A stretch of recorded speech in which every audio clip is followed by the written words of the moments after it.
Emva kweveki ezimbini kwehle iseleko sakhwanqiswa ilizwe ngethuba abasetyhini abazibhozo bedlwengulwa sisiqhu samadoda kwintshona rand yephondo laseGauteng.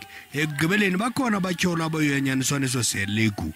Ngamadoda alishumi elinesine ajongene nezityholo ngokuphathelene neso siganeko. All the 14 accused persons were part of the 82 that appeared last week in court. So now they have been separated from the 82 because remember that the remaining suspects are now facing only the charge of contravention of the Immigration Act. Aba basetyhini bazuza inkxaso kulo lonke lo mdibaniso. Positive and creation energies to you all. The key word is linked. As we know how the law works, the court works with evidence.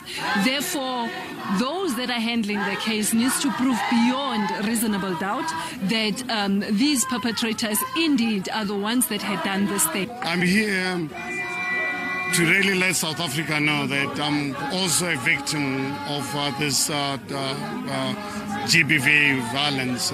Yesterday morning, my wife got a call. A 77-year-old aunt, someone who played a key role in her life in Ngobi, in a village of Ngobi in the northwest, got raped and killed by two men. We have got members of the families that are affected by this kind of an incident. We are here to give them strength. Abakhanelwa bazakubuyela enkundleni ngomhla wama-28 September. Abakhenkethi basePakistan kunye nabaseBangladesh ngoku bazakunyanzeleka kuba babenevisa xa betyelela kweli loMzantsi Afrika. Kubekelwe bucala imali engange-2.4 billion rand ngeenjongo zokuguqula uxwebhu lweempepha zesebe lemicimbi yekhaya eziyi-350 million ezisusela ngo-1895 zenziwe ngobuxhakaxhaka bale mihla. La manyathelo matsha enzelwe ukuqinisa ukhuseleko nokubaluleka kweepasipoti zeli phakathi kwawo kukunyanzeleka kwabemibeli kuba bazilandele ngokwabo iipasipoti kwiiofisi zesebe lemicimbi yekhaya kwanokubuyisela ukufunwa kweviza kubakhenkethi baseBangladesh nasePakistan. NgoJuni abemi baseBangladesh abane nesine sabemi basePakistan babanjwe kwisikhululo moya i-OR Tambo ngenxa yokungena kweli ngokungekho mthethweni. This means that travelers using ordinary passport issued by Bangladesh and Pakistani authorities are required to apply for a visa when transiting through South Africa to other countries. The decision was informed by recent incidents wherein passengers from the two countries were caught attempting to enter South Africa illegally by sneaking in through fire hydrant passages at the airport while on the way to the transit launch to continue their trip to other countries.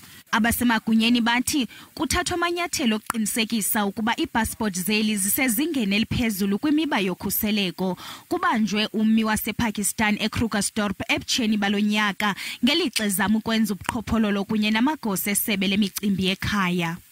On the 24th of March 2022, in our Krugersdorp office, the nation saw us apprehending a Pakistani national and arresting him with some South African citizens and also corrupt Home Affairs officials. All these people were working together to defraud the South African passport. And secondly, immediately after the arrest of this Pakistani national, the story of Leboram from Bangladesh made headlines all over the media, including on social media.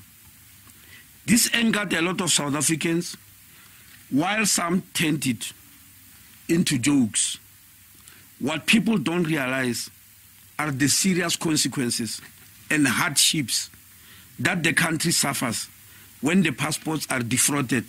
Ukanti kuzaqeshwa abantu abatsha bazakuncedisa kwinkqubo yokuguqulwa koxwebhu lweempepha zoluntu susela ngo-1895 kwaye izaxabisa i-2.4 billion rand le nkqubo. Umphathiswa wesebe lemicimbi yekhaya uGqirha Aaron Motsoaledi uthi abemibeli abathengise ngobuzwe babo kubemi bangaphandle baza kujongana nengalo yomthetho ngezityholo zobuqhophololo.